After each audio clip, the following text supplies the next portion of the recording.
ब्लाय manner. ये नाम सुनते ही एक अजीब सी सिहरन दौड़ जाती है ना? तो आज चलिए इस मनहूस हवेली के दरवाजे खोलते हैं और देखते हैं कि इसकी दीवारों के पीछे आखिर कौन सा भयानक राज दफन है। सोचिए, क्या हो अगर कोई घर आपको जाने ही ना देना चाहे? यही सवाल इस पूरी कहानी की जड़ है। तो चलिए इसी के साथ इस हवेली के मनहूस इतिहास में उतरते हैं और पता लगाते हैं कि ये घर अपने मेहमानों को जाने क्यों नहीं देता।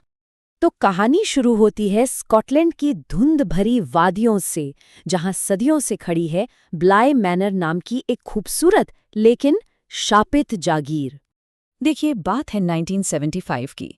विलियम नाम के एक शख्स ने ये हवेली खरीदी। सोचा कि चलो एक नई शुरुआत होगी, पर कुछ ही हफ्तों में उसका ये सपना एक भयानक दुस्वप्न बन गया। और फिर देखिए 5 साल बाद क्या होता है।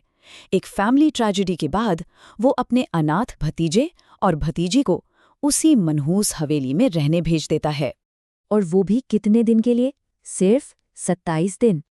जी हाँ, सिर्फ 27 दिन।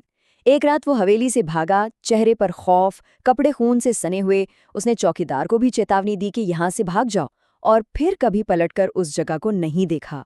सोचिए ऐसा क्या हुआ होगा। अब 7 महीने तक वो बच्चे उस घर में समझिए अकेले ही थे। और फिर उनकी देखभाल के लिए एक नई टीचर आती है, जूल। बेचारी को क्या पता था कि वो किस खौफनाक जगह पर कदम रख रही है। तो शुरुआत में तो जूल को लगा कि वाह क्या खूबसूरत घर है, कितने प्यारे बच्चे हैं। लेकिन बच्चों का बर्ताव बहुत अजीब था, मतलब एकदम दुश्मनों जैसा। और बहुत जल्द उसे पहला इशारा भी मिल गया कि यहाँ कुछ बहुत ज्यादा गड़बड़ है। उसने अपनी खिड़की में एक नौजवान लड़के का साया देखा, जबकि उसे पक्का पता था कि घर में उनके सिवा और कोई नहीं है। अब जूल ने खुद को समझाने की बहुत कोशिश की कि भाई शायद ये सब थकान की वजह से हो रहा है। पर ब्लाय मैनर के राज ज्यादा देर तक छिपे रहने वाले नहीं थे। असली खौफ तो अब शुरू होने वाला था। उसी रात जब जूल अपने कमरे में वापस लौटी तो उसने देखा कि दरवाजा थोड़ा सा खुला है। अंदर घना अंधेरा था, पर उसे एक अजीब सा एहसास हुआ कि वो कमरे में अकेली नहीं है। और क्या वो सच में अकेली थी? उसने धीरे से अंदर कदम रखा और फिर उसकी नजर अपने बिस्तर पर पड़ी। वहां कोई बैठा हुआ था। और जैसे ही जूल ने उस लड़की को छुआ, उसे एक जोर का करंट लगा। और फिर ठीक उसकी आंखों के सामने उस साये का शरीर गलने लगा, सड़ने लगा, जैसे उसे अंदर से कोई चीज खाए जा रही हो। और खौफ यही नहीं रुका। उसी रात एक अनदेखी ताकत ने उसे कमरे से बाहर फेंक दिया और दरवाजा अंदर से बंद कर लिया। लेकिन अगली सुबह वो अपने ही बिस्तर पर उठी। सब कुछ नॉर्मल, हमले का एक भी निशान नहीं। तो क्या वो सच में पागल हो रही थी? लेकिन जूल ने हार नहीं मानी। उसे यकीन था कि वो पागल नहीं हो रही है। उसने सच्चाई की तलाश शुरू की और पहला सुराग उसे मिला सोफी के मुंह से, जब उसने गुस्से में एक नाम लिया, मिस डोना। और बस यहीं से सारी सच्चाई सामने आने लगी।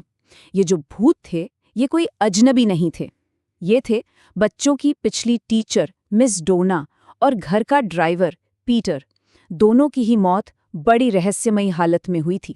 जूल को अब ये बात साफ हो गई कि डोना और पीटर की आत्माएं बस यूं ही इस हवेली में नहीं फंसी हैं। नहीं, उनका एक भयानक मकसद था। वो कुछ चाहते थे। और जूल की ये खोज उसे ले गई घर के सबसे अंधेरे कोने में, बेसमेंट में।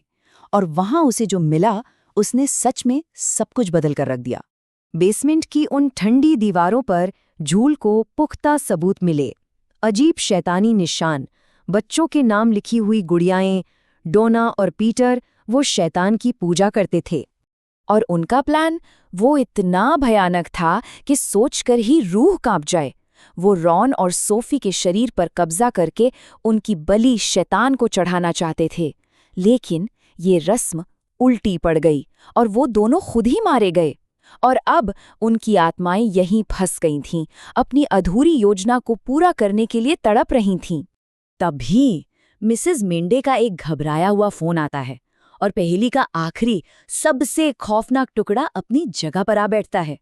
विलियम सिर्फ 2 भूतों से डरकर नहीं भागा था, उसने अनगिनत आत्माओं को देखा था, क्योंकि ये पूरी की पूरी हवेली एक पुराने कब्रिस्तान के ऊपर बनी थी।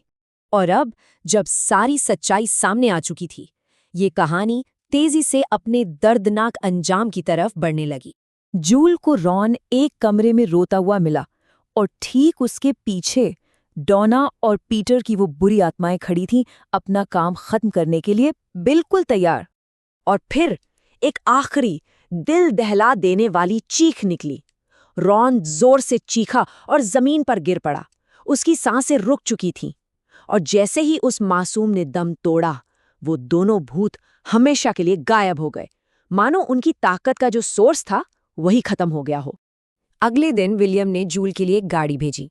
उसे उस घर से दूर ले जाया गया और ब्लाय मैनर के दरवाजे पर हमेशा हमेशा के लिए ताला लगा दिया गया। और ब्लाय मैनर की ये कहानी हमें एक बहुत परेशान करने वाले सवाल के साथ छोड़ जाती है कि अगर किसी जगह की नींव ही मौत पर रखी गई हो, तो क्या वो जगह कभी एक कब्र के अलावा कुछ और बन भी सकती है?